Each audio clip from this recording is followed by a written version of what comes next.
सकाळचे 7 वाजले. आज आहे माझ्या स्टुडिओला सुट्टी. ब्रश करून घेतलं आणि वेळ झाली ती माझ्या कॉफीची. कॉफी घेतल्याशिवाय दिवस चालूच होत नाही. मग मुलगा म्हटला, "बाबा, आज मला पास्ता खायचा आहे." त्यासाठी पास्ता उकळून घेतला आणि दुसरीकडे ढोकळ्यासाठी पीठ काढलं. थोडंसं अद्रक आणि मिरची खलबत्त्यामध्ये कुटून घेतलं. माझ्या होम गार्डनमधून थोडासा कढीपत्ता हार्वेस्ट केला. थंडीचे दिवस आहेत तर नवीन पानं येत आहेत.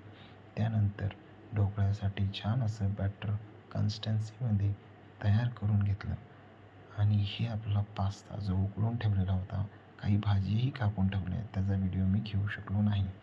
आणि एकीकडे चपात्या करून घेतल्या. 1 ते 2 चपात्या करायच्या होत्या. छान अशी गोल झाली ती चपाती. ही एक शेवटची चपाती राहिली होती. तिलाही मी पोळपाटावरती लाटून घेतलं आणि ती एक शेवटची चपाती तव्यावरती टाकली. त्यानंतर काय, ढोकळ्याचा बॅटर जो बाजूला ठेवला होता त्यामध्ये इनो टाकलं.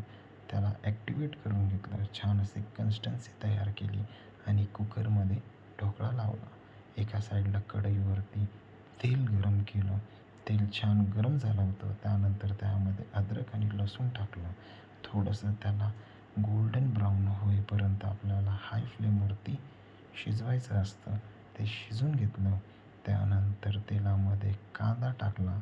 कांद्यालाही थोडं परतून घेतलं फास्ट आचेवरती.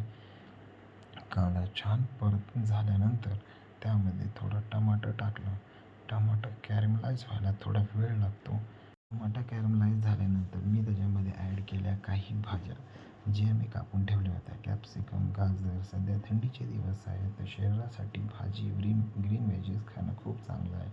त्यानंतर मी त्याच्यामध्ये ॲड केले थोडेसे हर्ब्स त्याला खूप आवडतात. त्यानंतर त्यामध्ये पास्ता ॲड करून त्याच्यात चीज ॲड केलं. माझ्याकडे क्यूब नव्हतं तर मी स्लायसेस त्यामध्ये ॲड केलं आणि हे सर्व केलं त्यासाठी. आज त्यासाठी इतकंच. असेच नवीन कॉन्टेंट्स बघण्यासाठी माझ्या चॅनलला लाईक करा, शेअर करा आणि सबस्क्राईब करायला